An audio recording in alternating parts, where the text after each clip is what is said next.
First of all, what the hell happened to my account? This is supposed to be Chai. Look at this. Look at that awesome cat. What the hell is this? What is... How did I become a... Is it a lion? How did I end up becoming a lion? Jesus.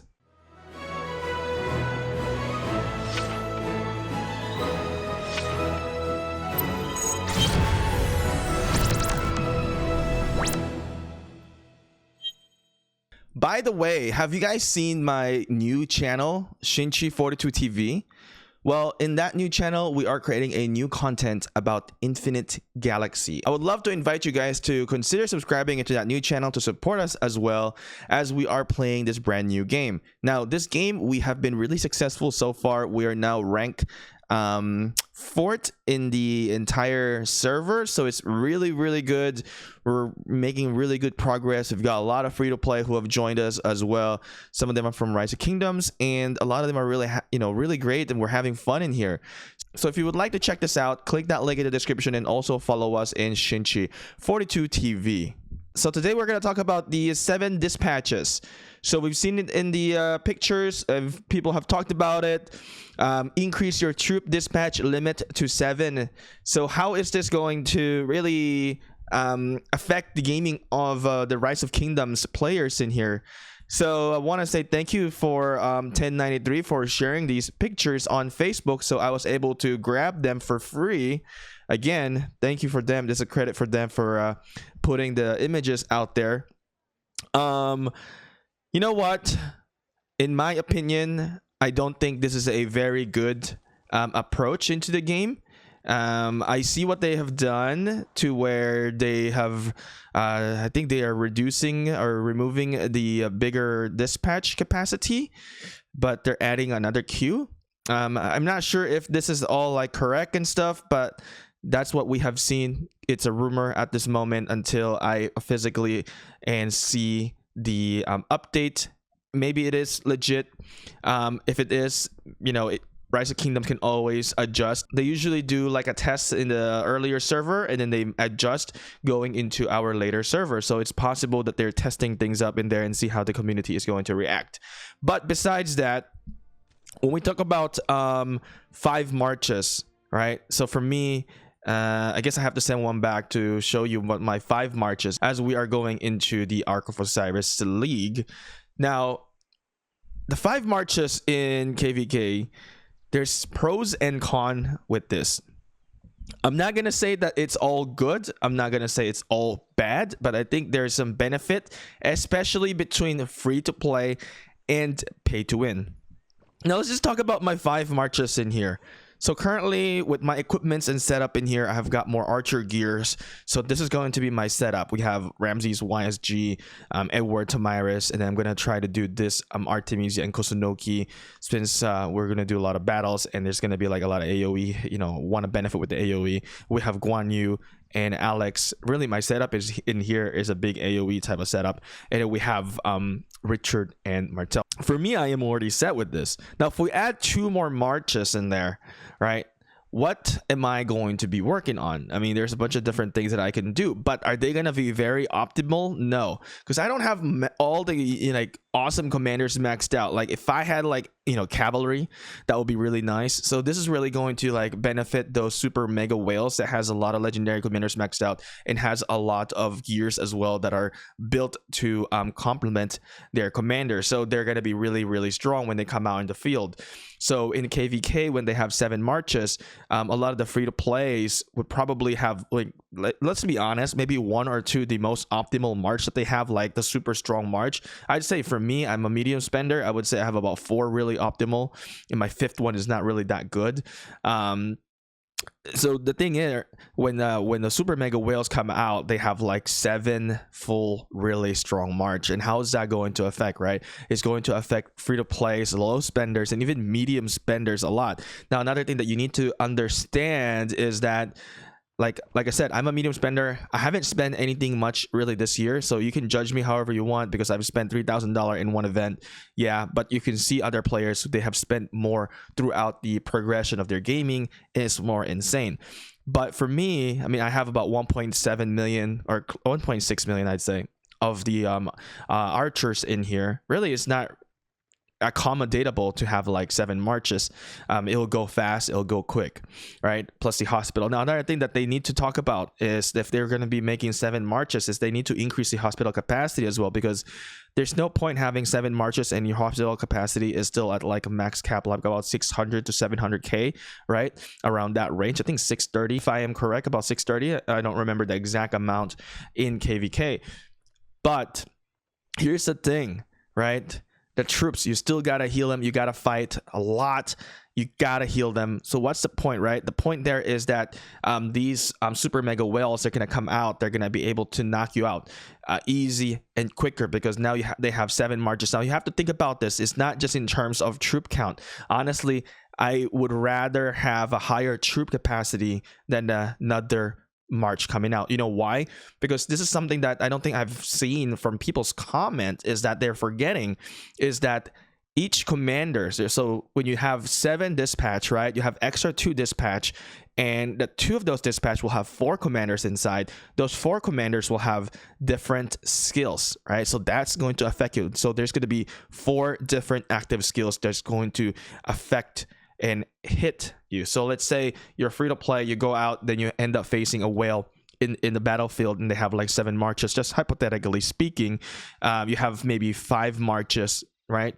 5 versus 7, right? Of course he has more, so he hone ins in one of your marches, all that 7, so you times that to 2, so you got 14 skills compared to your 10 skills only. So you have to think about that as well.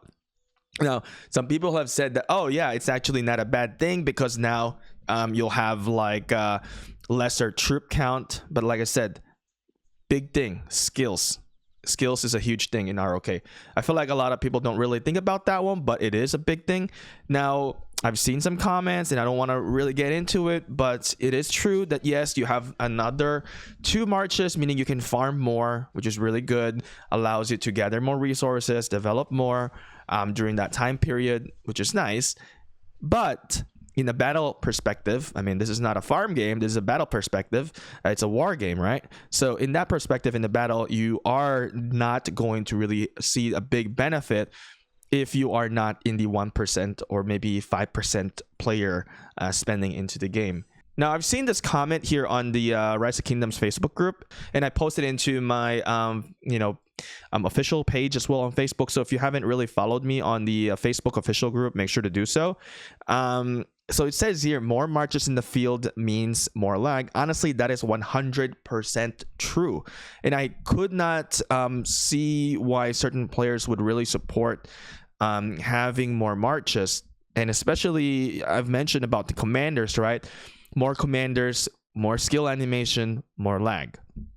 Now, the biggest player will have an advantage because they have more troops, that's true, to join rallies and field fights. So you have to think about this as well. There is a boost item, right? So they're going to be able to use their boost item, and they'll have like all these marches, all these 7 marches boosted up. Now, how many of you guys as a free-to-play and low spender can really sustain on having the boost march throughout your kvk fighting? So that's one thing that you need to understand. Now, if you're maybe in the super like Imperium Kingdom, and majority of the players there probably can accommodate, but then let's say you're facing a super Imperium Kingdom, but you're like at the very like in the bottom of the Imperium, your comparison to the whales that they have is very different. Now, I'm not trying to side on anybody in here, but I'm just trying to point out the facts that you should be thinking, right? Whether you are in that situation or not.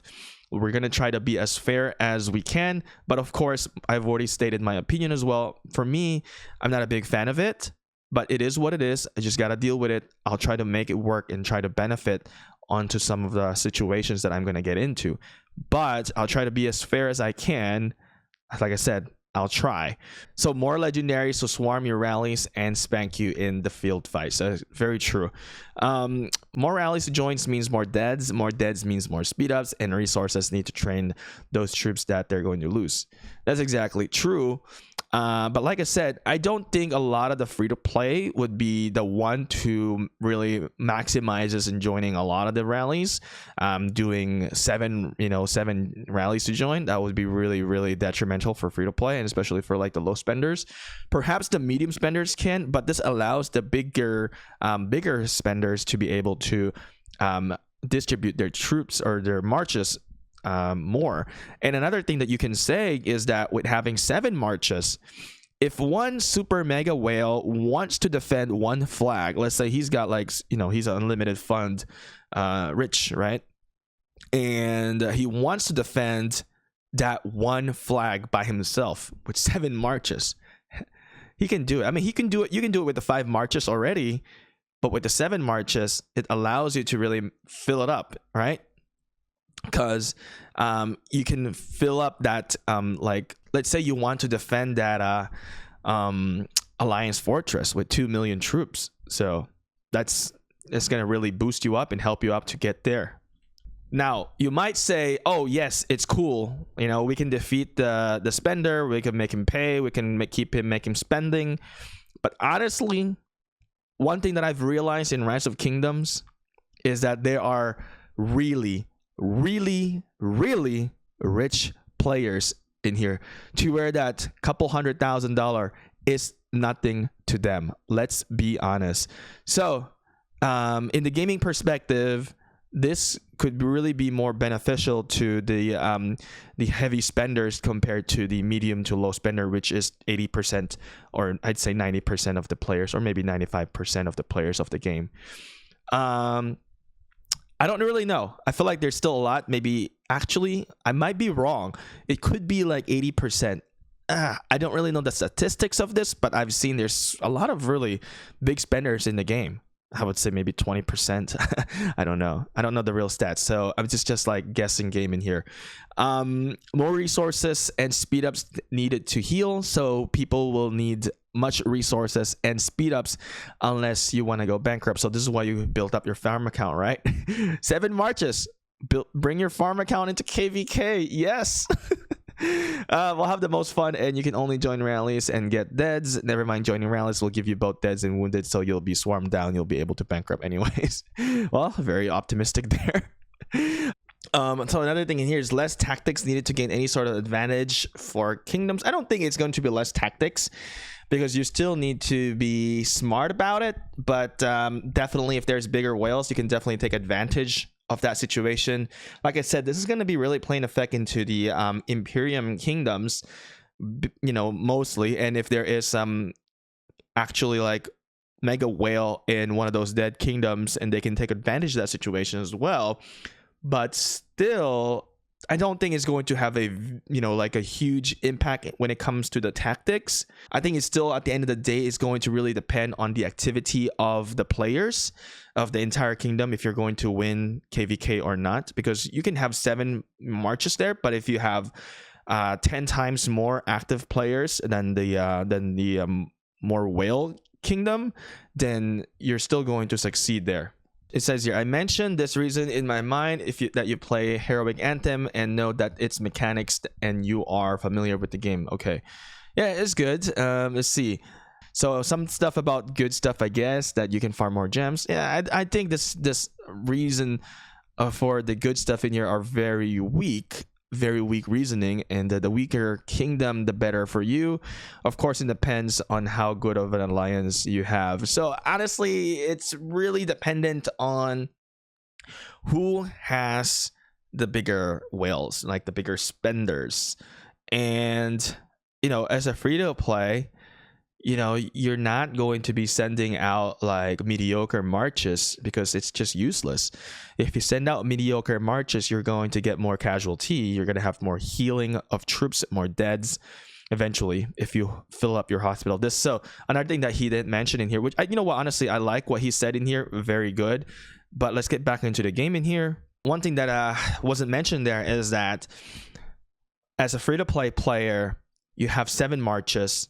It will fill up your hospital faster as these whales fight you if you fight with 7 marches. So you're giving the players who has a better technology and a more marches, more kills, So you're not really going to succeed there. Your hospital is going to get filled up faster because, like I said, you're going to have some mediocre marches. So what I recommend when it comes to Heroic Anthem, if this is an actual live thing to do, please send out your most optimal marches only. Don't send out some mediocre march just so you can have 7Q, because if you do that, you're going to suffer and they're going to benefit. Like, even if I end up getting 7 marches and I work onto my commanders, and if I fight free-to-play players, I'm going to take a benefit on that one, right? And I will try to maximize and try to take advantage of the system to benefit me, right? So be careful onto that. I mean, I'll try to be as honest as I can. There's good and bad things, you know. I guess it's a good thing, like somebody have mentioned, is that, yeah, for free-to-play, they could farm more. But like I said, you can farm more, but you'll use more resources. So everything that you can farm is going to be gone. So yeah, I mean, let me know what you guys think. Let me know. I know there's a lot of players who disagree onto this. Maybe a lot of the whales agree on to having 7 marches. I know I've heard about this before and like other YouTubers before, I think. I'm not so sure who. I don't really watch it entirely. But you know, a lot of the, you know, players out there, they have so much troops, so much commanders, and they're not able to use every single commanders.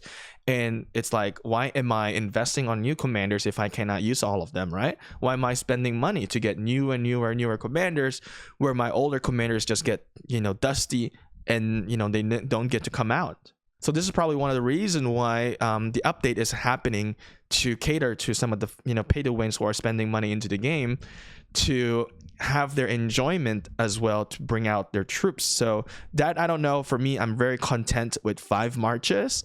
I'm okay with it. You know, I'm pretty chill with it. I don't mind having this setup right now to continue. But of course, I'm not the only player in the game. We have to also consider every playing styles in the game. Besides that, if you guys have any other comments and concerns and suggestions, perhaps leave it down in the comment section below. Do you guys want this type of update or not? Do you think Lilith should make some changes in the middle of the KVK and remove it? Or like, what do you want, right? Let me know in the comment section below. I don't really know. For me, I'm pretty chill. I'll play it. It is what it is. Anyway, rockers, see you next time.